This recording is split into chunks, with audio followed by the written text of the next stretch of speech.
ನಮಸ್ತೆ, ನನ್ನೆಲ್ಲ ಆತ್ಮೀಯ ವೀಕ್ಷಕರಿಗೆ ಅಂಬಿಕಾ ಬಾಬು ಕ್ರಿಯೇಷನ್ಗೆ ಸ್ವಾಗತ. ಎಲ್ಲ ಹೇಗಿದ್ದೀರಾ? ಐ ಹೋಪ್ ಎಲ್ಲರೂ ಚೆನ್ನಾಗಿದ್ದೀರಾ ಅಂದ್ಕೊಂಡಿದ್ದೇನೆ. ಬನ್ನಿ ಇವತ್ತಿನ ವಿಡಿಯೋವನ್ನು ಸ್ಟಾರ್ಟ್ ಮಾಡೋಣ.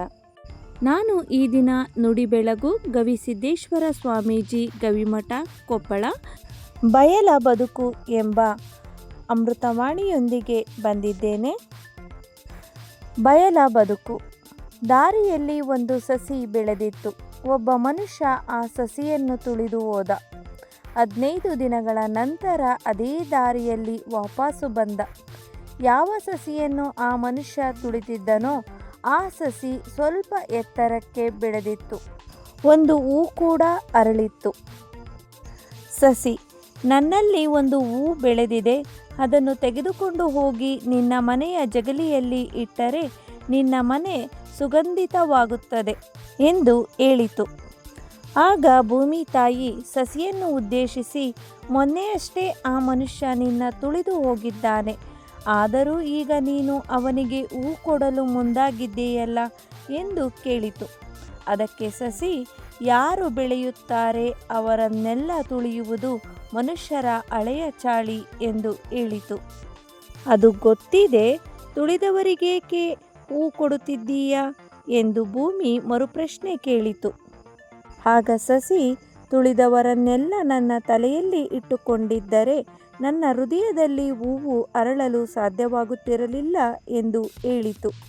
ಹಾಗೆಯೇ ಜೀವನದಲ್ಲಿ ಕೆಟ್ಟದ್ದನ್ನು ಮರೆತು ಸುಂದರ ಬದುಕನ್ನು ಕಟ್ಟಿಕೊಳ್ಳಬೇಕು ಮನುಷ್ಯ. ಕೆಟ್ಟದ್ದರ ಮಧ್ಯದಲ್ಲಿಯೂ ಒಳ್ಳೆಯದನ್ನು ಮನುಷ್ಯ ಗುರುತಿಸಬೇಕು. ಸ್ವಚ್ಛ ಬದುಕಾಗಬೇಕು, ಸ್ವಸ್ಥ ಬದುಕಾಗಬೇಕು, ಮಸ್ತ್ ಬದುಕಾಗಬೇಕು. ಸುಸ್ತಾಗಿ ಬದುಕೋದಲ್ಲ, ಮೈ ಮತ್ತು ಮನಸ್ಸು ಎರಡೂ ಸ್ವಚ್ಛವಾಗಿರಬೇಕು. ಜೀವನದಲ್ಲಿ ಸ್ವಚ್ಛತೆಯನ್ನು ಕಲಿಯಬೇಕು. ಮಾಡುವ ನೀಡುವ ಭಕ್ತನ ಕಂಡೊಡೆ ನಿಧಿ ನಿಧಾನವ ಕಂಡಂತಾಯಿತು ಎಂದು ಬಸವಣ್ಣ ಹೇಳುತ್ತಾರೆ. ಮನುಷ್ಯ ದುಡಿಯಬೇಕು, ದುಡಿದುದರಲ್ಲಿ ಸ್ವಲ್ಪವನ್ನಾದರೂ ಸಮಾಜಕ್ಕೆ ಖರ್ಚು ಮಾಡಬೇಕು. ಅಂಥವರ ಹೃದಯದಲ್ಲಿ ದೇವರು ನೆಲೆಸುತ್ತಾನೆ.